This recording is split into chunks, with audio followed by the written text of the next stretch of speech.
বরকতময় জায়গা শুধু মুখে মুখে বলে চলে যাই।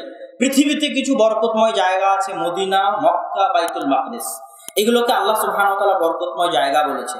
বরকতময় সময় সকাল। সকাল কিময় সময় বলেন তো? বরকতময় সময় হচ্ছে সকাল। বরকতময় কর্ম, বিসমিল্লাহর কথা বললাম, আল্লাহ সুবহানাহু ওয়া তাআলাকে স্মরণ করা, আল্লাহ সুবহানাহু ওয়া তাআলাকে স্মরণ করা বরকত পাওয়ার মাধ্যম। কোরআন তেলাওয়াতের কথা বললাম, এটা বরকত পাওয়ার মাধ্যম। একত্রে খাবার খাওয়া, এটা সহিহ হাদিস। এই হাদিসে রাসূল সাল্লাল্লাহু আলাইহি ওয়াসাল্লাম বলেন, কুলু জামিআন, একসাথে খাও, ওয়ালা তাফাররাকু, আলাদা আলাদা খেও না। ফাইন্নাল বারাকাতা ফিল জামাআ, বরকত আছে একসাথে খাওয়ার মধ্যে।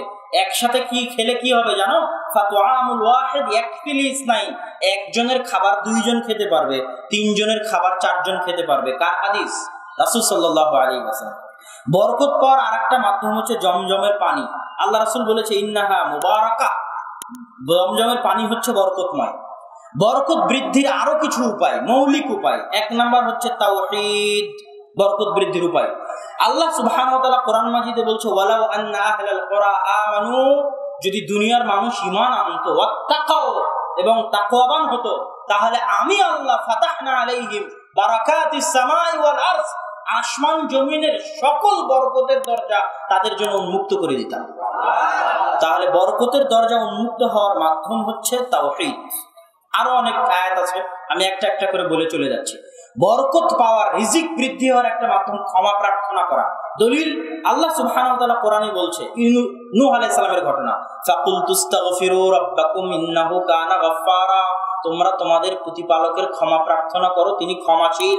যদি তোমরা আল্লাহর নিকটে ক্ষমা প্রার্থনা করে কি হবে জানো? ইউরসিলিস সামা আলাইকুম মিদরারা, আসমান তোমাদের উপর বৃষ্টি বর্ষণ করবে মুষলধারে। ওয়াইমদিদকুম বিআমওয়ালিন ওয়া মানিন, আল্লাহ তোমাদেরকে ধন সম্পদ দিবে, সন্তান সন্ততি দিবে। ওয়াজআল লাকুম জান্নাতিন ওয়াজআল লাকুম আনহারা, তোমাদের জন্য বাগান দিবে, নদী নালা দিবে, যদি তোমরা আল্লাহর নিকটে কি করো? ক্ষমা প্রার্থনা করো। একটা ঘটনা সহিহ সূত্রে, ওমর রাদিয়াল্লাহু তাআলা আনহু মানুষকে নিয়ে চলে গেলেন বৃষ্টি প্রার্থনা করতে। কি প্রার্থনা করতে? বৃষ্টি প্রার্থনা করতে গিয়ে তিনি মানুষকে বলছেন, সবাই ক্ষমা চাও, আস্তাগফিরুল্লাহ আল্লাযী লা ইলাহা ইল্লা হুয়াল হাইয়ুল কাইয়্যুম ওয়া আতুবু ইলাইহি, আল্লাহর নিকটে ক্ষমা চাও, আস্তাগফিরুল্লাহ ওয়া আতুবু ইলাইহি বলতে থাকো, আল্লাহর নিকটে ক্ষমা চাও। তখন তাকে জিজ্ঞেস করা হচ্ছে, আপনি এটা কেন করছেন? আল্লাহ সুবহানাহু ওয়া তাআলার নিকটে বৃষ্টি প্রার্থনা না করে ক্ষমা কেন প্রার্থনা করতেছেন? তখন তিনি এই আয়াত তেলাওয়াত করলেন, যে আয়াতে আল্লাহ বলছে, ফাকুল তুস্তাগফিরু রাব্বাকুম ইন্নাহু কানা গাফফারা ইউরসিলিস সামা আলাইকুম মিদরারা, যদি তোমরা আল্লাহর নিকটে ক্ষমা প্রার্থনা করো, আসমান বৃষ্টি বর্ষণ করবে মুষলধারে। আল্লাহ, তাহলে আসমান বৃষ্টি বর্ষণ করে না কেন? গুনাহের কারণে। আর জীবনে বরকত আসতে পারে ক্ষমার কারণে। এবার আল্লাহর উপর ভরসা।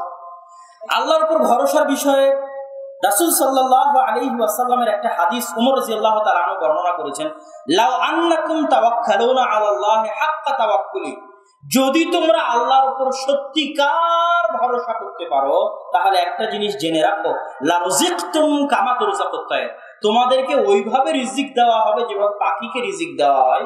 তাকদু খিমাসাও ওয়া তারুহু বিতানা, একটা পাখি সকালবেলা বের হয় খালি পেটে আর সন্ধ্যাবেলা ফেরে ভরা পেটে।